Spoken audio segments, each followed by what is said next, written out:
کا ظہور کب ہوگا، امام مہدی کون ہیں اور کب دنیا میں آئیں گے، تفصیل سے بتا دیں۔ دیکھیں، ہمیں رسول اللہ صلی اللہ علیہ وسلم کی جو صحیح حدیث سے ملتا ہے وہ اتنی بات ملتی ہے کہ آپ صلی اللہ علیہ وسلم ہی کے نسب میں حضرت مہدی ہوں گے، ان کا نام آپ صلی اللہ علیہ وسلم کے نام جیسا ہوگا، قریش میں سے ہوں گے، اور جس دور میں آئیں گے وہ حضرت عیسیٰ علیہ السلام بھی انہی کے بعد فوراً نازل ہوں گے، اس دجال بھی اسی وقت ظاہر ہوگا۔ یہ تینوں چیزیں ایک ہی وقت ہوں گی، دجال، حضرت عیسیٰ علیہ السلام اور حضرت مہدی۔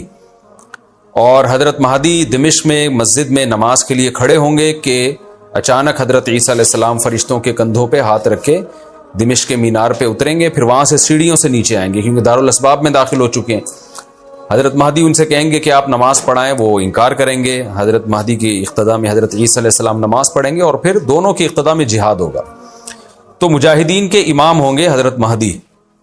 اتنی بات ہمیں معلوم ہوتی ہے، چند باتیں اور ہیں روایات میں جو ملتی ہیں۔ یہ ہمیں ڈیٹ نہیں بتائی گئی ہے، سن نہیں بتایا گیا، سال نہیں بتایا گیا۔ اس بارے میں صدیوں سے لوگ پیش گوئیاں کر رہے ہیں کہ فلاں سن میں آئیں گے، فلاں سن میں آئیں گے۔ بڑے بڑے لوگوں نے پیش گوئیاں کی ہیں جو 100% غلط ثابت ہوئی ہیں۔ تو اب بھی لوگ پیش گوئیاں کر رہے ہیں کہ 2025 میں آئیں گے، کوئی کہہ رہا ہے 2030 میں آئیں گے۔ تو گورنمنٹ کی طرف سے کوئی پابندی نہیں ہے، کوئی بھی کچھ بھی کہہ سکتا ہے۔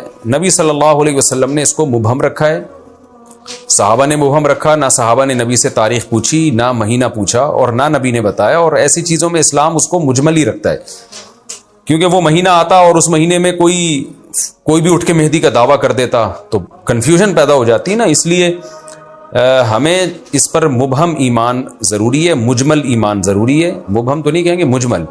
مجمل کا مطلب تفصیل ہمیں معلوم نہیں ہے، بس ہمیں پتہ ہے کہ ایک وقت آنے والا ہے قرب قیامت میں کہ حدیث میں آتا ہے خراسان سے ایک لشکر اٹھے گا اور اللہ اس کو فتح عطا فرمائیں گے۔ حدیث میں آتا ہے کہ مجاہدین لڑیں گے اور اتنی بڑی جنگ ہوگی کہ آپ صلی اللہ علیہ وسلم نے فرمایا کہ 1/3 مجاہدین اس میں جو لڑنے والے ہوں گے وہ شہید ہو جائیں گے، جو اس وقت کے سب سے افضل ترین شہداء ہوں گے، اور 1/3 مجاہدین وہ ہوں گے جو لڑائی کی شدت اور سختی کی وجہ سے میدان چھوڑ کے بھاگ جائیں گے۔ یہ وہ لوگ ہوں گے جن کی اللہ کبھی بھی توبہ قبول نہیں کرے گا، اور 1/3 ہوں گے جن کو اللہ دنیا پہ غلبہ عطا کرے گا، کفر پہ غلبہ عطا کرے گا۔ تو یہ اس وقت پھر حضرت مہدی کی قیادت میں جہاد ہوگا اور پوری دنیا میں امن قائم ہو جائے گا۔ حضرت عیسیٰ ابن مریم بھی اسی وقت نازل ہوں گے، دجال کو قتل کریں گے، اور ایک اور دفعہ، یعنی ایک دفعہ تو اسلام دنیا میں غالب آ چکا ہے، تو ایک اور دفعہ اسلام حضرت مہدی، حضرت عیسیٰ ابن مریم کے ذریعے پوری دنیا میں غالب آ جائے گا، اور ہر طرف خیر ہی خیر ہوگی۔ جزیے کا نظام ختم ہو جائے گا اور اللہ تعالیٰ اپنی برکتوں کو کھول دے گا، آسمان کی برکتیں، خوب بارشیں برسیں گی۔ ایک روایت میں آتا ہے، ترمذی کی روایت ہے، اتنے بڑے بڑے انار پیدا ہوں گے کہ اس کے چھلکے کو لوگ سائبان کے طور پہ استعمال کریں گے۔ ایک انگور کا دانہ کئی لوگ نچوڑ کے پیئیں گے، یعنی برکتیں اللہ کی طرف سے ایسی کھل جائیں گی، تو پوری دنیا میں امن ہوگا۔ تو یہ جو نبی صلی اللہ علیہ وسلم کی جو بعثت تھی نا، آپ صلی اللہ علیہ وسلم کی، وہ کیا تھی؟ قرآن میں آتا ہے لِيُظْهِرَهُ عَلَى الدِّينِ كُلِّهِ۔ آپ صلی اللہ علیہ وسلم کو دنیا میں اس لیے بھیجا گیا تاکہ آپ دین کو پوری دنیا میں غالب کر دیں۔ تو ایک دفعہ تو یہ بنو امیہ کے دور میں، اور بنو عباس، اور پھر خلافت عثمانیہ، یہ جو مسلمانوں کی خلافتیں چلی ہیں، تو بنو امیہ اور بنو عباس کے دور میں تو اسلام پھیل گیا تھا پوری دنیا، جتنی بھی مہذب دنیا تھی اس میں اسلام ہی اسلام تھا، یعنی اسلامی حکومت تھی۔ سب مسلمان نہیں تھے لیکن حکومت اسلامی تھی، سب مسلمانوں کے زیر سایہ تھے۔ تو اللہ تعالیٰ اب پوری دنیا میں کیفیت کے لحاظ سے، کمیت کے لحاظ سے، کوانٹٹی کوالٹی دونوں لحاظ سے اسلام کو دنیا میں غالب کرے گا۔ اس کے لیے اللہ نے حضرت مہدی اور حضرت عیسیٰ ابن مریم کا انتخاب کیا ہے۔ اتنا ہمارا ایمان ہے۔ اب کیا ہوتا ہے کہ ہر تھوڑے دن میں کوئی مہدی اٹھ کے دعویٰ شروع کر دیتا ہے، اور تو امام مہدی سب سے پہلی بات یہ مجاہد ہوں گے، بڑی اہم ترین بات یہ ہے، اور انہی کے فوراً انہی کے دور میں حضرت عیسیٰ ابن مریم بھی نازل ہوں گے، تو اور دجال بھی ظاہر ہوگا۔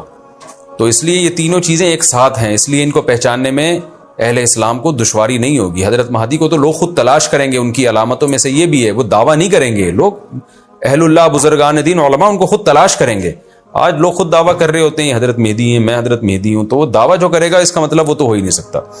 تو اس لیے ہمیں اس ٹاپک کو ختم کر دینا چاہیے اس سینس میں کہ اس سینس میں ختم کر دینا چاہیے کہ جو دعوے کر رہے ہیں نا کہ کل آ رہے ہیں، پرسوں آ رہے ہیں، فلاں سن میں آ رہے ہیں، اس سینس میں اس ٹاپک کو ہمیں ختم کر دینا چاہیے. ہاں جتنا احادیث میں ہے اس کو بیان کرنا چاہیے. اور جو لوگ بھی خلاف سنت ہوتے ہیں وہ تو حضرت مہدی ہو ہی نہیں سکتے. آج تو مہدی ہونے کا دعویٰ ایسے ایسے پاگل فضول قسم کے لوگ کر رہے ہیں جو انسان ہونے کا دعویٰ کرنے سے پہلے ان کو سوچنا چاہیے کہ ہم انسان کے بچے بھی ہیں کہ نہیں. اچھا یہ بھی انہوں نے پوچھا ہے کہ کیا امام مہدی نبی ہوں گے؟ امام مہدی نبی ہوں گے یا صحابی؟ اس بارے میں وضاحت فرما دیں. نہ وہ نبی ہوں گے نہ صحابی ہوں گے، کیونکہ صحابی تو وہ ہوتے ہیں جنہوں نے اسی زندگی میں آپ صلی اللہ علیہ وسلم کو ایمان کی حالت میں دیکھا ہو. حضرت مہدی اور نبی کا زمانہ تو صدیوں کا فاصلہ ہے اس کے درمیان، تو نہ تو نبی ہوں گے نہ صحابی ہوں گے. نیک ہوں گے، بزرگ ہوں گے، بس مہدی کا معنی ہدایت یافتہ، سیدھے راستے پر ہوں گے.